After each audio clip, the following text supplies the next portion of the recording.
Welcome back, everyone. We have the pleasure of speaking with Dr. Melissa Sundermann today. Melissa, thank you so much for coming on.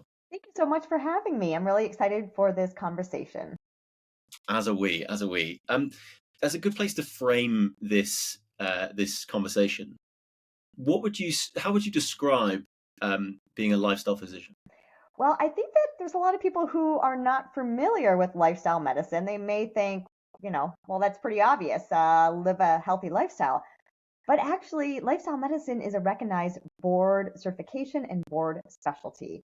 I've been practicing medicine for, going on 30 years. When I came out of medical school, I did my residency in internal medicine. So I've practiced internal medicine overseas. It might be known as being a GP, but being a primary care physician, and wore many different hats during my career, wonderful career of working in offices, working in hospitals, doing training in integrative medicine, doing training in mind-body medicine. And then in 2019, I became board certified in lifestyle medicine through the American College of Lifestyle Medicine. So we had to sit through training modules. I had to write a case study. I had to sit for a board exam. I'm very excited to be amongst the company of some amazing colleagues from all over the world. Do you think your audience would like to hear about the pillars of lifestyle medicine and what that entails? I am 100% sure they would love to hear about the pillars. Okay. However, before we get into the pillars, I have a quick one Yeah. follow up. So we call it a GP in the UK. Yes. What was it you call it in the US? Well, PCP, primary care physician. PCP, Mm-hmm. primary care Yes. physician. Okay. My question to you is, I know a fair few GPs and they're wonderful people in the UK.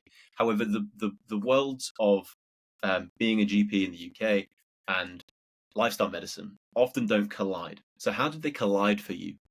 Well, I would say that always from the time that I was in medical school, I was always interested in whole person well-being, right? And so knowing that medicine goes well beyond pills and procedures, and through my own curiosity for my own health, and then translating that to my patient's health, I was always wanting to learn beyond what we'll call conventional medicine, right? And just that's why I did training in integrative medicine and mind body medicine, and now as lifestyle medicine. And then it's so important to realize that, the majority of our chronic diseases are actually lifestyle driven. So I feel that through the lens of lifestyle medicine, this is how we can transform healthcare, right? And optimize the health and well-being of all humans. Uh, and so really, that's where I feel I can serve my patients the best, is to live a healthy lifestyle. And so the pillars of lifestyle medicine, there's 6 official pillars of lifestyle medicine. And these are pretty simple. We're all into longevity and biohacking, and these are pretty simple, but majority of people are not making them a priority. Or so that's where my role comes in, to educate and empower and to advocate to implement these pillars into your everyday life, knowing that we can prevent, treat, and possibly reverse chronic diseases by living healthy lifestyles. Many people aren't aware that type 2 diabetes, coronary artery disease, high blood pressure, high cholesterol are actually reversible. So that's very powerful. So the 6 official pillars of lifestyle medicine, and I like to view these pillars as being spokes on a wheel. So I am a bike rider. I've done triathlons and mountain biking, and I've actually had a spoke break on my wheel, and it's not a good thing. The wheel does not revolve when that happens. And so these are 6 official pillars that are equally important. They play off of each other. So pillar number 1, food is medicine. And Hippocrates said it many centuries ago, let food be thy medicine and medicine be thy food. And what is on the end of your fork has tremendous power to feed disease or prevent disease. And with the American College of Lifestyle Medicine, we do advocate for a plant forward, plant strong, plant slant dietary pattern. It doesn't have to be plant exclusive, but you want to have lots of fruits and vegetables and beans and nuts and seeds and whole grains, whole foods, and avoiding highly processed foods. So food as medicine. We like to say eat the rainbow, and I'm not talking about M&Ms and Skittles. I'm talking about whole foods with lots of phytonutrients. Pillar number 2, exercise. And I tend to use the term movement when I'm counseling patients. I'm an avid exerciser. I love to exercise, but a lot of people maybe feel intimidated by that, or they just don't think of themselves as being athletic. So we talk about movement, and there's so many ways to move our bodies, and movement should bring joy. So trying to get regular physical activity. We know that sitting is the new smoking. So many of us are more sedentary nowadays. So combining both moderate intensity aerobic activity along with strength training, resistance training, very important. Pillar number 3, sleep is medicine. And I have to say, I was wrong for many years because I trained back in the 90s when I would work 36-hour shifts, and I was convinced that I didn't need sleep, like I was a superhero. And I was so wrong. So much happens when we sleep. Our brains are incredibly active of problem solving. Um, Actually, the glymphatic system is working while we sleep to get rid of the tangled proteins in our brains, basically a dump truck of sorts to cleanse our brain while we sleep. So optimizing a restorative sleep, trying to get at least 7 hours every night. Pillar number 4, avoidance of risky substances and risky behaviors. So risky substances that don't serve us, risky behaviors that don't serve us. So tobacco use, excessive alcohol, that's drug use, or behaviors that just don't serve us. Maybe that's compulsive gambling or compulsive screen time or compulsive shopping. Pillar number 5, stress management. We all have stress in our life. Absolutely. There's not a pill to take stress away. So, how do we best manage our stress? And building a stress management toolbox. So, practicing things like I learned in my training for mind body medicine. So, meditation, deep breathing, yoga, journaling, prayer, all of these tools that we can have for our stress management toolbox. And then the 6th official pillar of lifestyle medicine is positive social connection. And I like to say that we were all part of one of the largest social psychology experiments, and that was called lockdown. And for a year and a half, over in the UK, over in the US, we were told to shelter in place, stay at home, don't see anyone, don't hug anyone, just stay away from everyone. And we all felt this void of just feeling lonely. And here in the United States, Dr. Vivek Murthy, who has been our most recent Surgeon General, he actually came out with a Surgeon General advisory in May of 2023, talking about the health risks of social isolation and loneliness. In fact, it can affect our overall mortality and our risk of dementia of being lonely and socially isolated. And in fact, they speculate that being socially isolated could be the equivalent health risk of smoking 15 cigarettes per day. That's it. That's a really scary statistic. So those are the 6 official pillars of lifestyle medicine. And if anyone has ever heard me talk or follows me on social media, they know that I am very vocal and very passionate about the 7th unofficial pillar of lifestyle medicine, and that is daily exposure to nature and fresh air. My medical degree is I am a DO, so there's MDs and DOs. We're both trained the same way. In fact, where I went to medical school at Michigan State University in the States, we took the same classes together. We had an MD program and a DO program. DOs tend to be a little bit more integrative in thinking. And that DO stands for Doctor of Osteopathic Medicine, but in my case, very much it stands for Doctor Outdoors. And so I am a fierce advocate for the benefits, the health and well-being benefits of connecting with nature. So much of an advocate that I am the founding chair of the Nature as Medicine Committee for the American College of Lifestyle Medicine. So I have a whole leadership board. We meet monthly via Zoom. We have members from all over the world, and we bring in leading experts in this field from all over the world as well.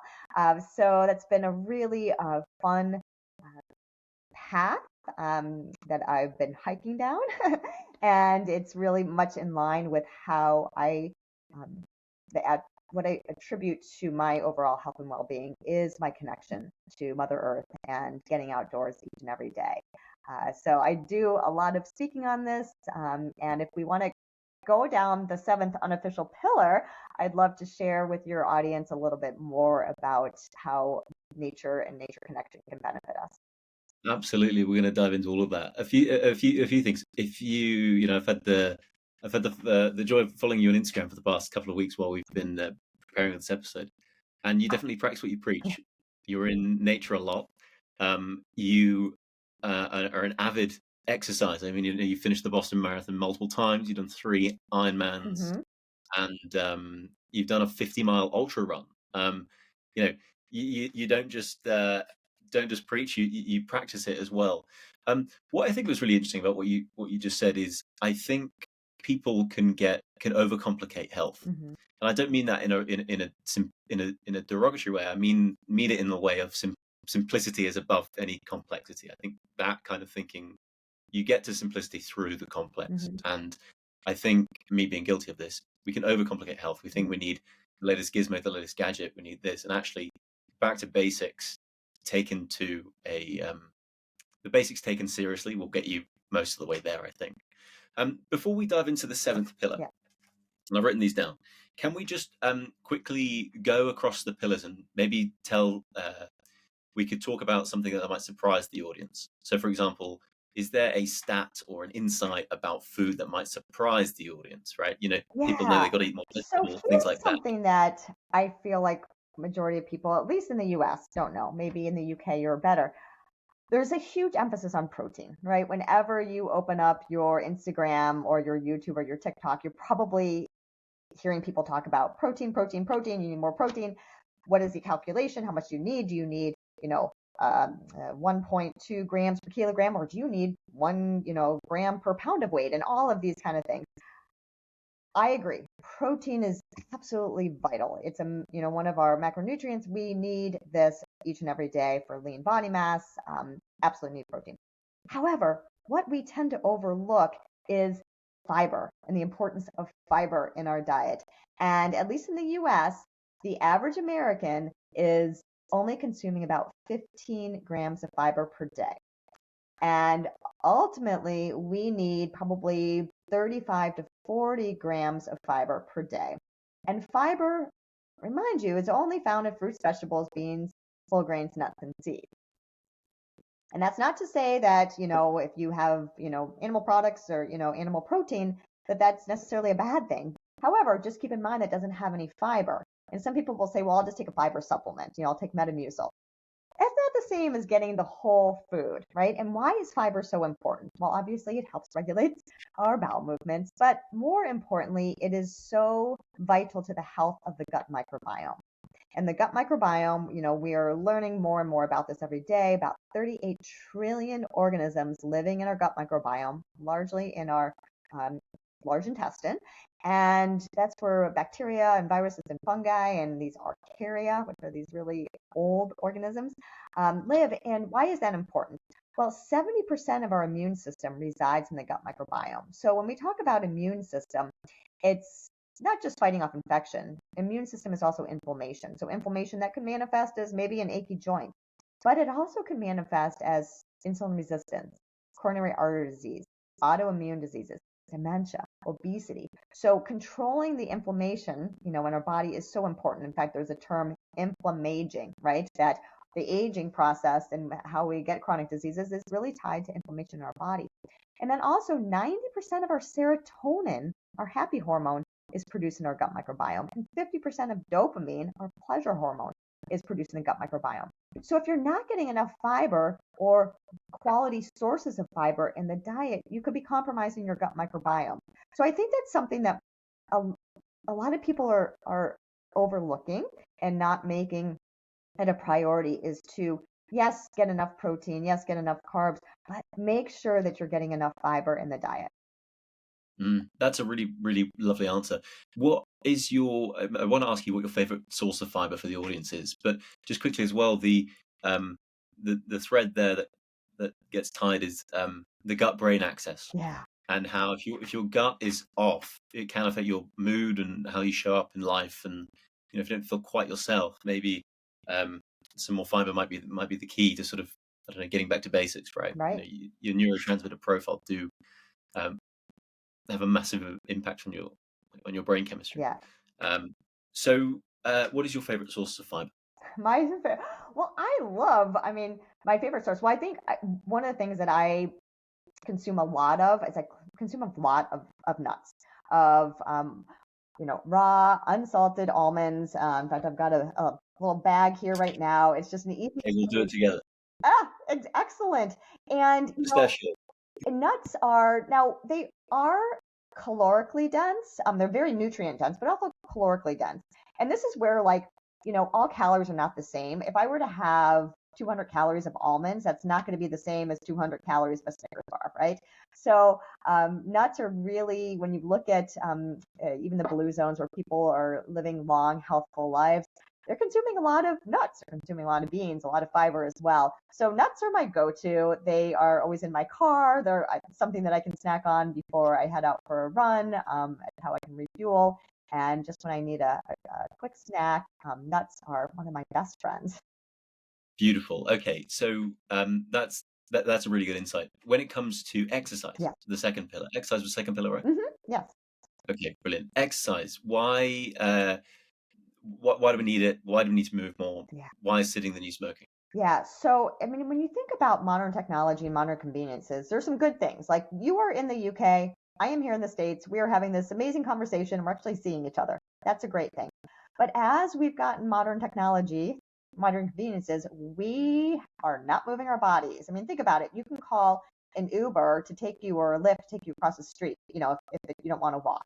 Or you can order Uber Eats to deliver food if you don't want to have to go out to the grocery store. Or you can sit on Zoom meetings like all day when you used to have to go to the office and maybe walk from the parking lot into your office and then walk over to see a colleague. So we are not moving our bodies nearly as much as we need to be moving. And I think that when I'm counseling patients and individuals, it's really about there's so many different forms of movement. And we can, when you said that sometimes we get into the weeds about, okay, you want to get, 90% of your time in zone 2, but then you also want to have a zone 4 in your heart rate, and maybe it's the Tabata 4x4 and hit versus so all of those conversations, yes, we can get into that. For the majority of the patients I see, majority of population is I just want them to move their bodies. And so people will say, well, I don't really exercise, I just like to take walks. And walking is an amazing way to move our bodies. In fact, there's some really great studies looking at brain health and exercise. So the UK Biobank, in your neck of the woods, the UK Biobank is just a wonderful prospective study, and they look at different endpoints, right? So looking at brain health, what they found were in their 80,000 participants that all had wrist accelerometers, so basically fancy pedometers that tracked steps and then cadence, so speed of walking. What they found were older adults who got at least 3,800 steps per day could potentially lower their risk of dementia by up to 25%. That's huge.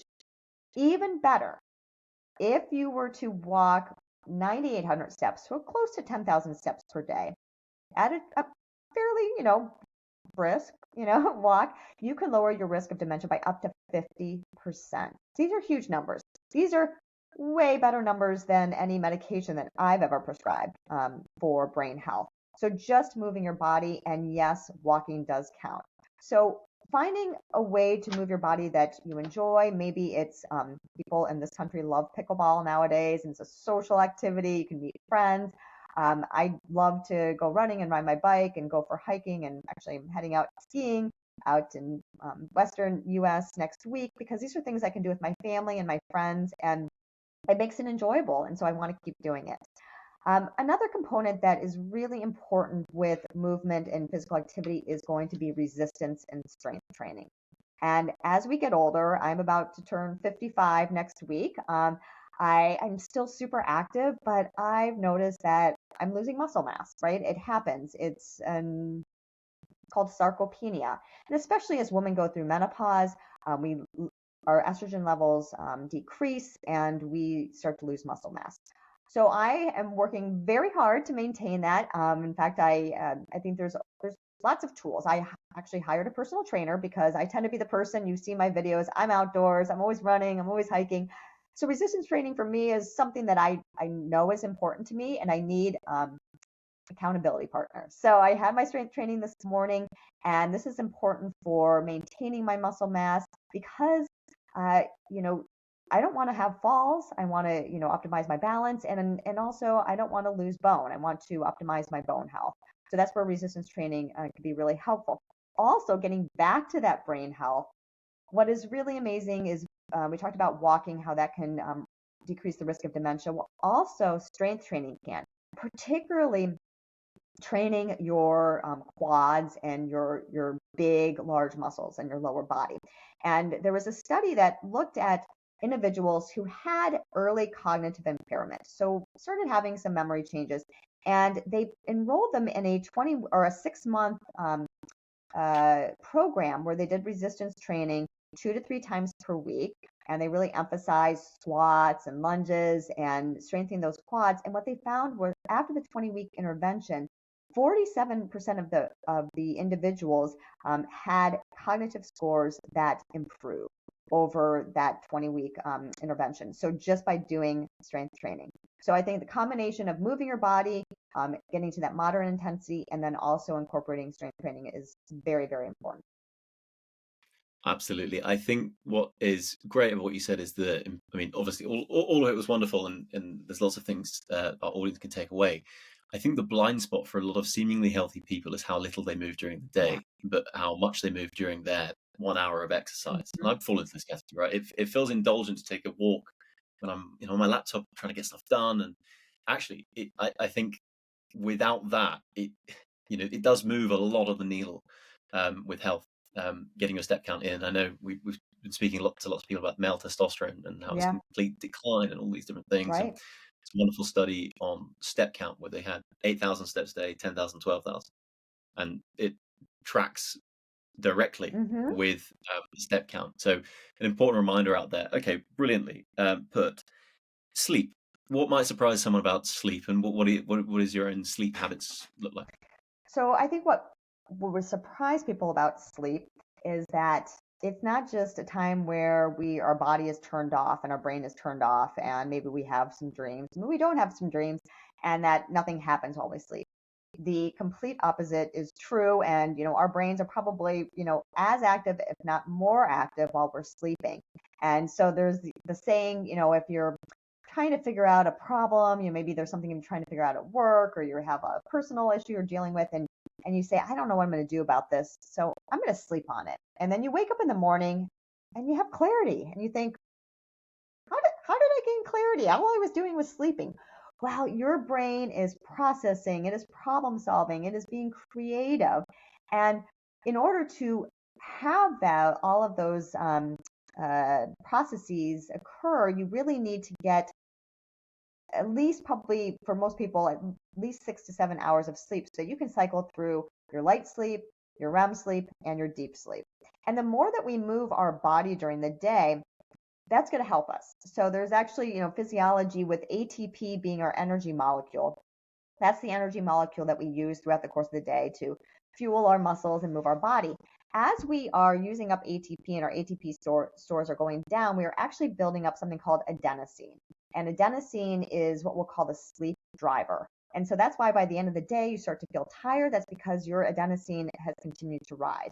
If you were to consume caffeine later in the day, that caffeine binds to the same receptor as adenosine, so it won't rise anymore. Or if you take a 3 hour nap at like 3 in the afternoon, all that adenosine that you built up in your brain is going to diminish, and so you won't feel as tired. So that's where the moving our bodies during the day, using up ATP and pushing up that adenosine. And so I had briefly mentioned when I was going through the pillars, this amazing cleansing system that we have called the glymphatic system. Now, most people are familiar with the lymphatic system, and that's when you get sick, you have a cold, maybe a head cold, and then you feel your neck and you feel these little, lumps maybe, and those are your lymph glands, and maybe they're a little tender, and that's because your body is using the lymphatic drainage to basically try to get rid of that infection, right? In very simple terms. In your brain, you have the glymphatic system. And when I give this talk, I say, picture the glymphatic system as being a series of dump trucks. And during the course of the day, when you're up and moving around, those dump trucks and their drivers are just, talking amongst themselves, maybe reading the newspaper, just hanging out. And when you go to sleep, particularly when you can get into that optimal sleep cycling, getting into all three cycles of your sleep, that's when the dump trucks go to work. And during the course of the day, every single day, while we're awake, we are accumulating tangled proteins in our brain, amyloid, tau, and it's not good for our brain. So when those dump trucks go to work with the lymphatic system, it actually drains and helps to cleanse our brain from those tangled proteins through the CSF. So super, super important. I think most people don't realize that there's this whole physiological process that goes on. And the talk that I give, they actually radiologically were able to capture, I don't know if it was a CT or an MRI, but you could actually see the lymphatic system in, as it's coursing through our brain. Well, So that is why it's very important.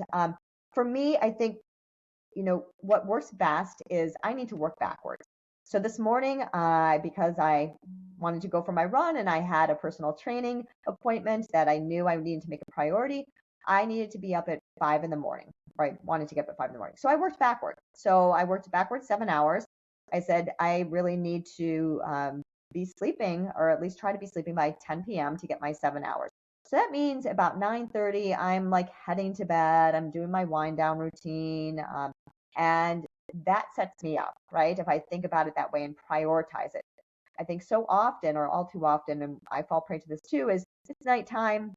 Maybe you get a second wind. There's maybe a Netflix that you're watching, and you're like, oh, just one more episode. Oh, maybe just one more episode. Or you're reading a book and you think, I'm totally into this book. I'm just going to read another chapter. Or you start working on a work project, or you're scrolling on your phone. So to be very intentional about sleep and not make it an afterthought. I think that's very sage advice for sure. Avoiding risky substances, I think, is Yeah. self-explanatory. Maybe, yeah, I think the listener might be able to put two and two together with that. I mean, uh, there's room for a bit of fun every now and again, right? But Yeah. if the downside is equal to your upside, you probably don't want to do it. Um, Stress management. Yeah. How do you think about stress management? I think that most people don't maybe don't acknowledge that our tools can be very, very helpful. And there's very stressful things. In fact, in this country, we're going through a stressful time uh, that, a lot of people are feeling that they don't have control, or a sense of knowing what's going on, or predictability. And what are some simple things that we can do? And these don't have to cost anything. It doesn't have to involve any equipment, and it can be with you all the time. One of those things is your breath, right? And I think that we don't maybe connect with our breath as often as we can and should, and utilize that as a tool. And when I talk about mindfulness, I think that a lot of people think, okay, you're telling me to sit like a pretzel, and I have to be a yogi, and I have to like chant some mantra. And so I try to make it very applicable and very simple, and attainable and relevant, and just say mindfulness is really just being in the moment, right? And one of my favorite authors and teachers of this is John Kabat-Zinn. And I remember when I read his books years ago, he talks about how you could practice mindfulness washing the dishes. And so often if we're doing chores, our brains are like, okay, after I finish this, then I gotta, do this, I gotta work on this, I'm gonna do this. Let's just wash the dishes and be mindful. So what does that mean? That means like actually feeling the temperature of the water, on your hands. And then as you're putting the dish soap, looking at the formation of the bubbles and what does that feel like, and watching the bubbles dissipate, and maybe the circle of the water going down the drain. That's mindfulness, right? That didn't take any training or skill, or even your breath, of learning how to just breathe through your abdomen rather than your chest. And I teach my patients the box breathing method, which for some people, the visualization of breathing in the formation of a box. Or even for kids, there's something called a 5 finger breathing, that you're just on inhaling when you're tracing going up your finger, and then exhaling when you're going down. And again, your breath is always with you. So I think that making mindfulness a practice that can be done anywhere and everywhere, and just grounding us in the present moment, so that we're not spiraling, so that we can be Mm. in control of that. I think people get accustomed to a level of stress that they normalize Yeah. and don't have protocols to bring it down Hmm. to a baseline level that is more healthy. Yes. And I actually put myself in this. I'm trying to crack a meditation habit at the moment. And it's really hard because I've gotten used to just get up and Yeah. go. And in work mode. And similar to the walking, it feels indulgent just to sort of do nothing. How are you going to achieve something by doing nothing? It's paradoxical. So yeah, I'm trying to crack a meditation habit and get into my breath. And when I do it, I notice I'm much more calm. It was a better day. Yeah. What do you try and so Well, you're one just trying of to be my mindful? favorite ways to practice mindfulness integrates nature. And we have five senses, right? And so, what I do, and I did this morning when I was out for my run, is not wearing headphones, so I'm aware of everything. And I start off with my five senses. So, I first focus on five things I can see. So that's what I'm just really honing in on. And across a field that really blended in, I was able to see like two deer camouflage, right? I wouldn't have never seen them before until I started actively looking. Or I noticed that the moon is beautiful full moon. So I focused on five things I could see. And then I shift to four things I can hear. So I really start paying attention. All of a sudden, I'm hearing conversations between all these different birds that maybe I wouldn't have been paying attention to. And then I hear rustling in the leaves and I see a little squirrel.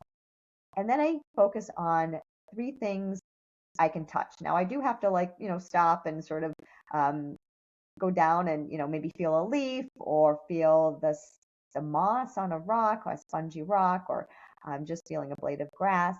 And then shifting to two things I can smell. Am I smelling anything? Has it just rained and I'm smelling petrichor, which is that smell that you have after a rain? Or maybe I'm smelling some pine needles.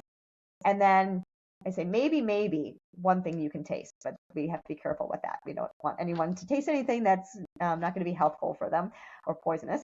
So that's a good way for me, in a very practical way, to ground myself, to get myself out of that sympathetic fight or flight, always going, into that more relaxation, parasympathetic, and be able to incorporate my five senses with nature along with a mindful practice. And the beauty of this 5, 4, 3, 2, 1 is anyone can do it.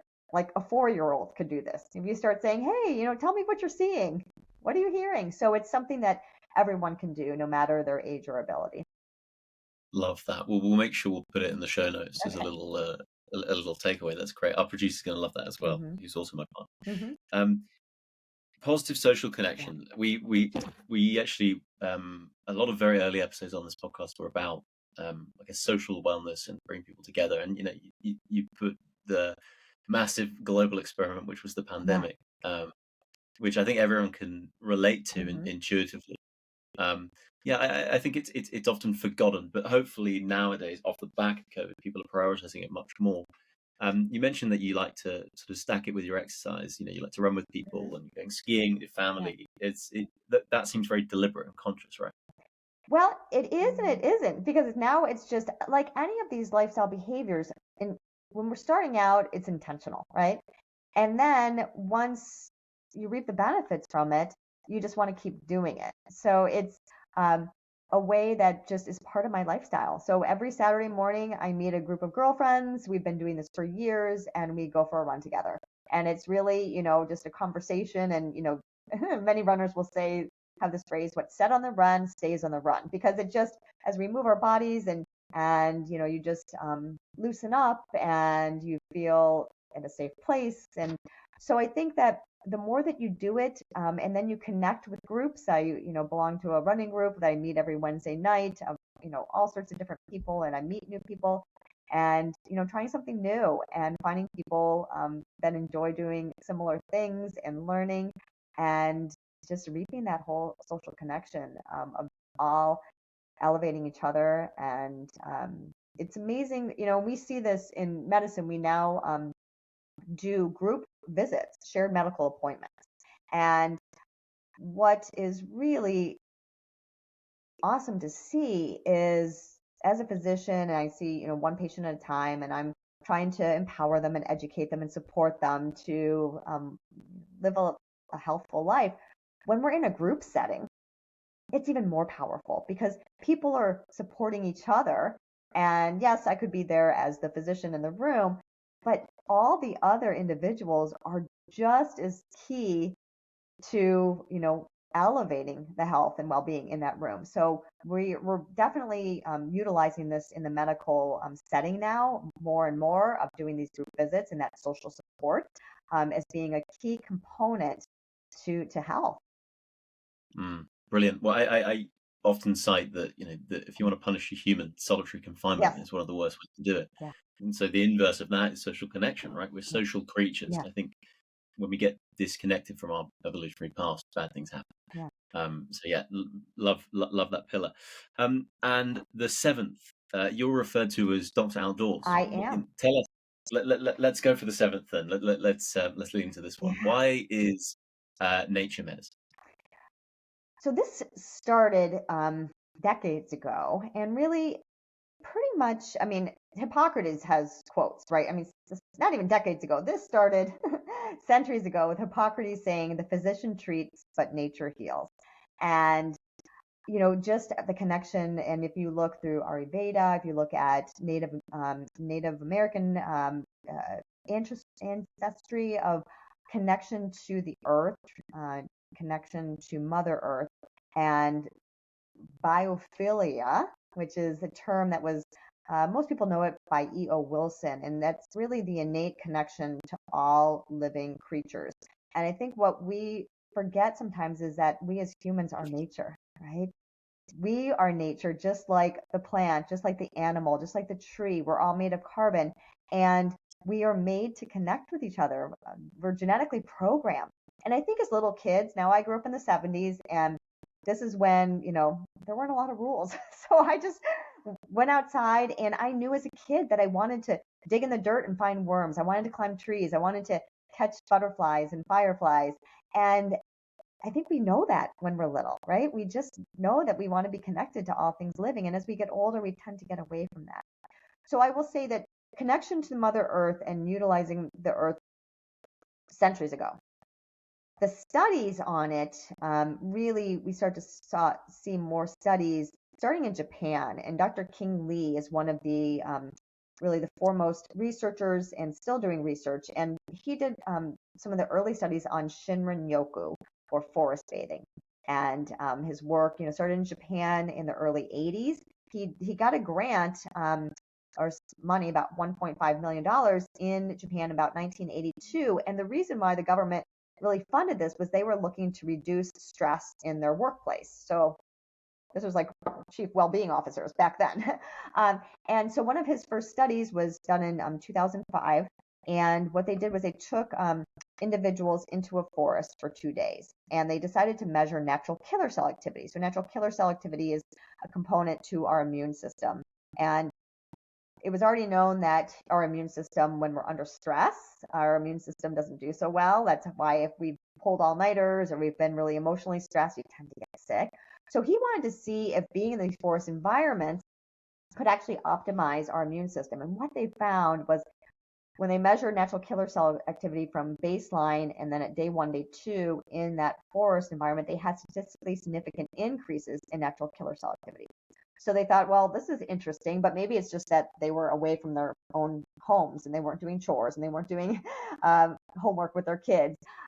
So they took those same people into a city environment for 2 days and measured natural killer cell activity. And they did not see an increase. There was definitely an increase when they were in forest environments, but not in the city environment. And then they decided to say, well, how long does this effect last? Is how long is the half-life? So after the participants left the forest environment, 1 week out and 30 days out, they measured natural killer cell activity. And what they saw was they still had elevations in natural killer cell activity 1 week out and 30 days out.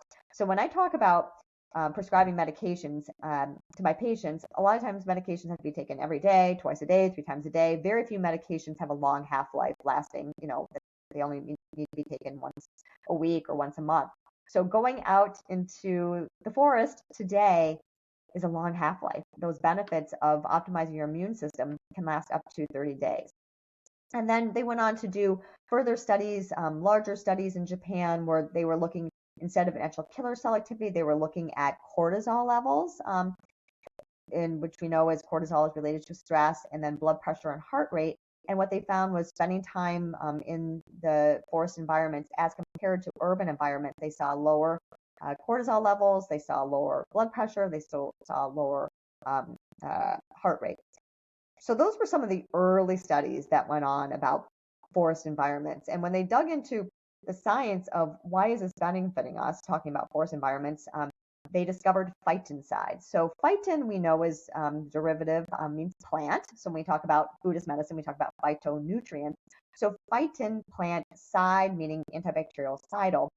They found that anything living that's green, so trees, shrubs, plants, actually produce these volatile organic compounds called phytoncides. And the reason why they produce them is to help protect them from getting sick. The really amazing and cool news is when we are around green spaces, forests, trees, tree-lined streets in a big city, plants in your home, we actually inhale those phytoncides to optimize our own immune systems. So that's, one of the really amazing effects of forest bathing and Shinrin-yoku. People also want to know about blue spaces. They say, okay, that's great, but I live at the ocean and I love connecting with the ocean, or I love waterfalls or lakes. And green spaces, blue spaces are equally important. There is, at this point in time, more research on green spaces, but that does not mean that blue spaces are not equally valuable. And one study that I do quote when I'm sharing this in a presentation is looking at blue space exposure in childhood actually translated in the study to improved adult well-being scores. So just by going and visiting blue spaces as a kid, that could actually help you to be, happier and have an increased well-being score as adults. So those are, we're getting more and more studies each and every day, and there's, ways that even if you live in a big city, of finding local parks or even big cities. I know Barcelona has a big project going on right now of trying to bring more trees into the city for tree canopies, again, to optimize, the health and well-being of its city dwellers, also to bring down the heat during those hot summer days to sequester that carbon. So it's very exciting for me to see the research coming out because we can go back to say nature is good, and then just to be able to back it up with evidence, even though instinctively we know it's very helpful for us. It's really great to elevate and back this up with research. It is the other half of this podcast is behind the scenes and does the producing and the edits and everything like this, and it's brilliant. But we have a very different natural approach when it comes to health. Eloise is way more intuitive, so she'll sort of intuitively know that being in nature is good, and that's enough for her to go and be in nature. For me, I need to see I believe it, but I really, if you want my buy-in, I need to see a study. I want to see a study. Yeah. I want to see it replicated, and then I'm really enthusiastic, right? So, everything you've just said there. Okay, great. I'm in. I want to go out and be in the trees, and I'm really excited by the near-infrared light research coming out. That is profound, especially if you, I'm sure you've done it, but you Google the near-infrared photography, and you realize that what radiates the most near-infrared light is the leaves of a tree. Yes. It's very, very exciting. Have you heard about the study in St. Louis on the C-reactive protein? Yes. So the heart of St. Louis. So in St. Louis, pretty big city in the States. And this was a great study because the only thing that changed, and it was a lower socioeconomic location in St. Louis. So they did not move their houses. They did not change jobs. They did not start exercising more. They didn't change their dietary habits. All that changed were a bunch of trees were planted. And what they found were the people living in closer proximity to those trees had something like, it was like a 19% decrease in their high sensitivity C-reactive protein. And high sensitivity C-reactive protein is a test that I order on all of my patients. It is a very sensitive marker of inflammation. It's not specific. It doesn't tell us where it's coming from, but very sensitive marker of inflammation. And inflammation, not just being, maybe you've got a little sickness. Inflammation, I see this elevated in coronary artery disease. I see this elevated in insulin resistance, type 2 diabetes, autoimmune disease. obesity, all of these chronic inflamed diseases.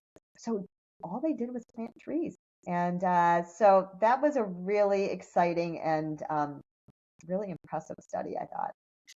It's what I love about our conversation is all these things. Wow, it sounds impressive, food, exercise, all these different things. But when you compare them to drugs on the market, Mm-hmm. you realize how much more effective they can Yeah, be than some blockbuster drugs, right? I right. mean, if the benefits of nature would be able to were bottled up in a pill, Mm-hmm. I mean, Yeah, that's a multi-billion-dollar drug, but yeah, yeah, it's free and it's outside and it's yeah, all yeah, accessible, yeah. which I think is what wonderful. Right. Well, when I give presentations, I actually have some really beautiful graphics that it's like a in the shape of a pill, and one of them the pill contains all green spaces, and the other pill contains all blue spaces. And I say, why are these Dr. Outdoors favorite prescriptions? And so I talk about cost, and pharmaceuticals, I mean, just exorbitant costs, and even if you have insurance, your copay still could be hundreds of dollars. Whereas nature is most of the time free, right? Just step outside.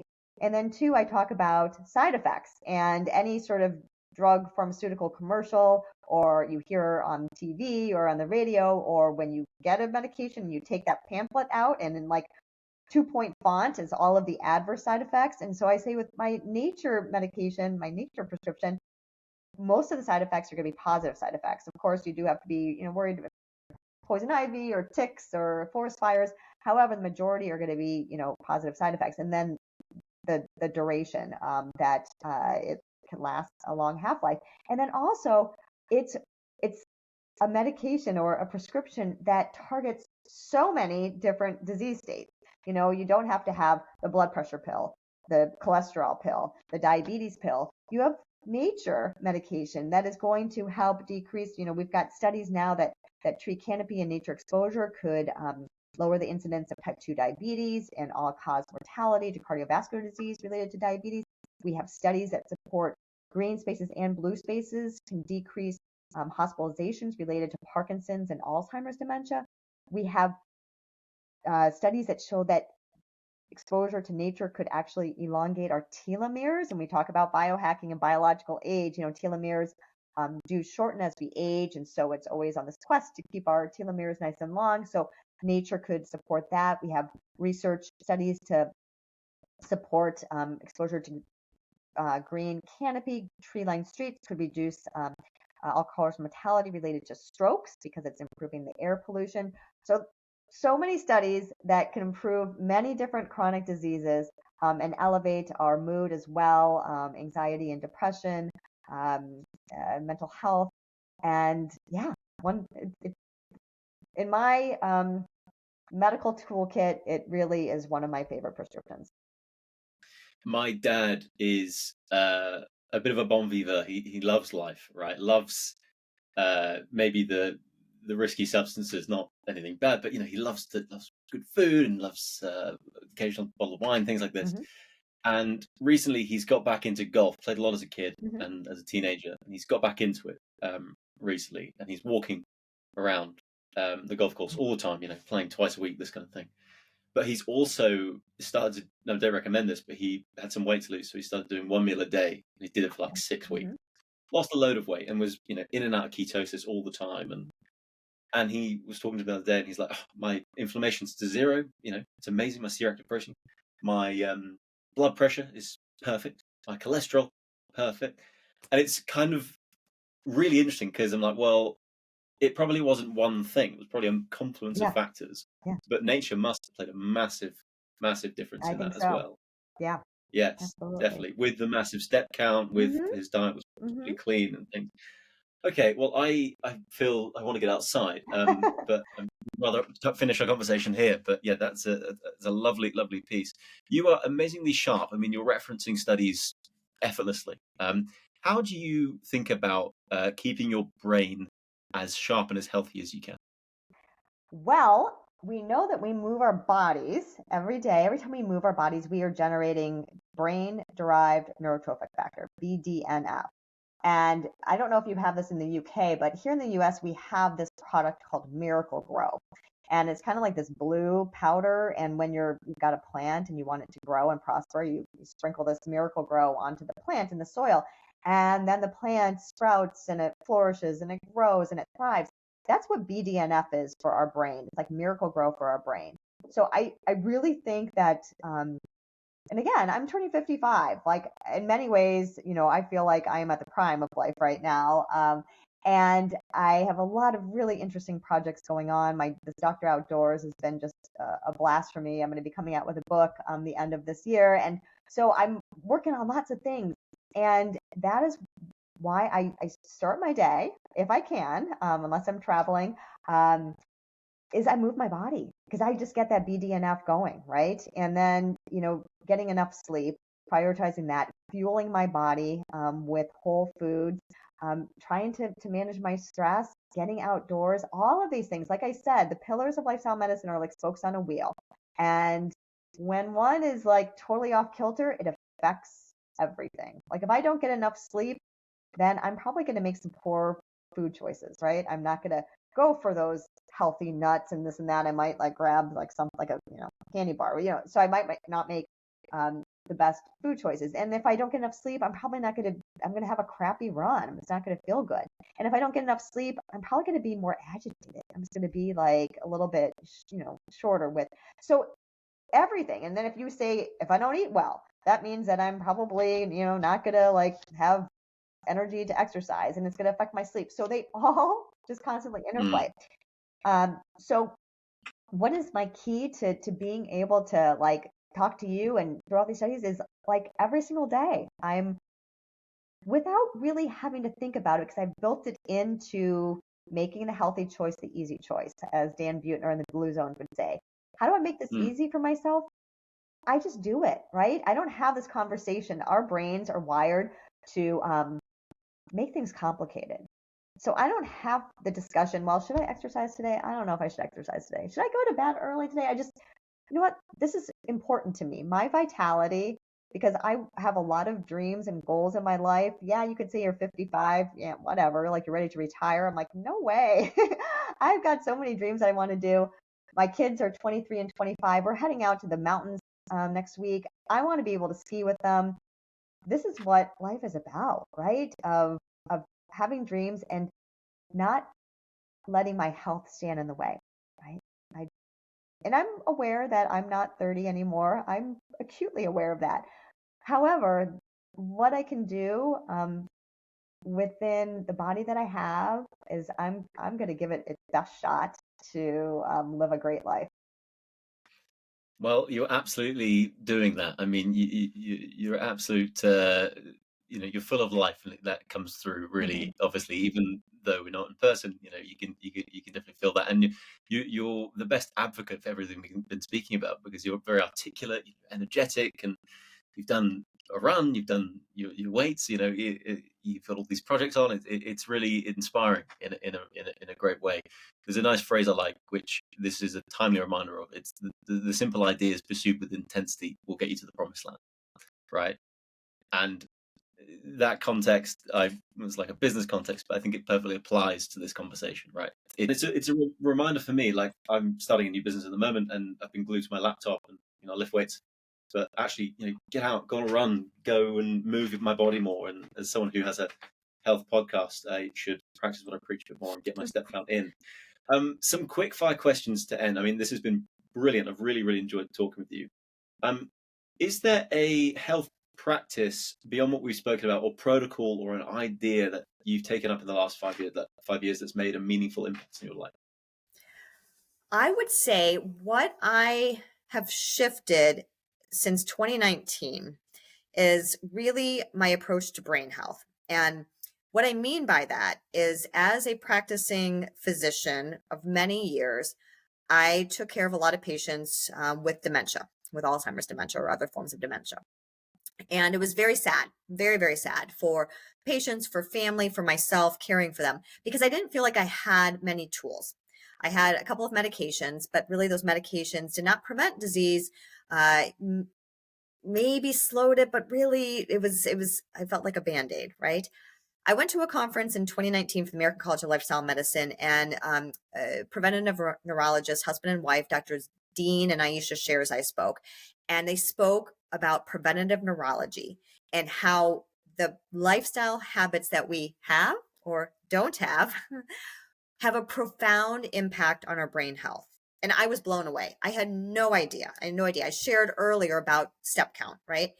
What they presented this data, which I have kept up on because I want to keep my own brain, but for my patients is for food is medicine, right? Following more of what we'll call a MIND diet. The MIND diet stands for Mediterranean Dash Intervention for Neurodegenerative Delay. That's a word salad itself. But really, it's going to be a plant forward dietary pattern: fruits, vegetables, beans, whole grains, nuts, seeds, a whole food, avoiding a big take home point is avoiding highly processed foods, right? So Mind Diet and the research out there about the Mind dietary intervention, I mean, they saw like people who had adhered to it, like a 53% decrease in dementia risk. So really profound numbers. I shared that moving your body, trying to get close to 10,000 steps per day could decrease your risk of dementia by up to 50%. Sleep, in midlife, 50, 60, 70s, getting 6 hours or less of sleep could translate to a 30% increased risk of dementia. Talking about risky substances, we used to think that red wine for brain health, but now we know, okay, there's no health benefit to alcohol consumption. There's not. So it's not that you can never have a glass of wine, but just trying to be mindful, and you don't need to consume alcohol for your health. In terms of stress management, again, chronic stress is inflammation, right? And that can translate to worse brain health. And then social connection and loneliness. Studies have looked at actually gray matter, and people in their 70s, 80s who were socially isolated or lonely have a decrease in gray matter and could have up to a 42% increased risk of dementia just from being lonely and socially isolated. And then what I shared with you about nature, when they've done studies looking at hospitalizations rates related to neurodegenerative diseases like Alzheimer's and dementia, getting outdoors, getting around green spaces and blue spaces could potentially lower that rate of hospitalization, i.e. lower the risk of dementia. So I think I did not know that before 2019. And now to know that I have the power to optimize my brain health, and so do my patients. And there's also a wonderful graphic I share from the Lancet, which is a wonderful, reputable medical journal, that goes to the trajectory of life from in utero, age 0 to 80 plus, that there's things along our lifespan of trajectory of life that we can do or not do for our brain health. So repeated concussions, head trauma, increased risk, right? Alcohol misuse, increased risk. Low education levels can be a risk. So some of these things we don't have as much control over, but there are some things that we do. Sensory deficits, particularly hearing loss, untreated hearing loss, increased risk. Untreated obstructive sleep apnea, untreated risk or increased risk. So take home point is, if you care about your brain, and most of us do, is that we have a lot of power over that. And I did not know that until about 2019. Brilliant answer. I often find that the people who listen to this podcast and people get on fall very far to the right on the spectrum of having no agency over your health versus having a lot of agency over your health. Yeah. And I think upstream of all the good messages that we have on this podcast is the central point. You have more agency over your health than you think. Absolutely. Which is a really hopeful and optimistic place. My final question for you, which I love to ask interesting people like yourself, is what important truth do you believe that very few people agree with you on? Well, I think it's what you said. And I like to say that genes are not your destiny. So often when I talk to people, to friends, to patients, to family, and they say, well, it's just a matter of time that I'm going to have a heart attack. I'm going to get diabetes. Everyone in my family has this. I don't have any agency over that. And genes are not your destiny. 89% of chronic diseases are lifestyle driven. So when I take a family history and people list all of these, I say, well, genes run in your family, but so do recipes and lifestyles. So a lot of people don't understand that. And once you can embrace that and take power over your own life and the outcome, and we might not be able to avoid everything, but man, we're going to try. So I think that I wish I didn't always appreciate that. And I think many people don't appreciate that as that agency that we do have. And I think that's why it's important to find someone to support you. And in my case, as being a physician, I encourage patients who are individuals who are wanting to elevate their health and well-being, that they look for practitioners that they're aligned with. And if this is something that you care about, that you find a lifestyle medicine practitioner. It's anywhere in the country. We're all over the world. Well, you've been a very good advocate of them today, I tell you that. I'm sure I know many people who will be listening to this who are suddenly going to be implementing some actionable change, which I think is a very important takeaway. This has been really fun. I've really enjoyed it. It's been a pleasure to have you on. I've really enjoyed the conversation. I've learned a lot. Where can we find you? Where can we keep up with what you're up to? Yeah, so I'm really active on LinkedIn. I do a lot of sharing of the data and the evidence, so people really want to learn more about that. And then I'm on Instagram as well. I have 2 accounts. I know that's complicated, but I am at the Dr. Outdoors. Additionally, I am at Motivator Melissa. And end of this year, be on the lookout for my book, Dr. Outdoors Guide to Nature and Lifestyle Medicine.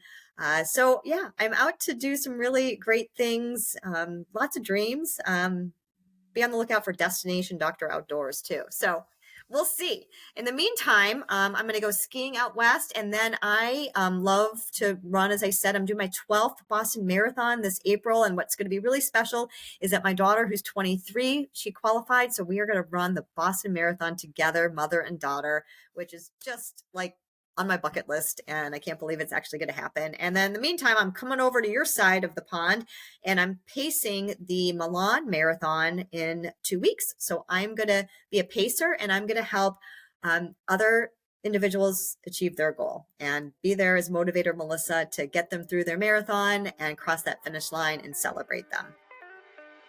Brilliant. Well, Dr. Outdoors, you're a legend. Simple as that. Thank you very much for coming on. Thank you for having me. We'll do it again. Okay.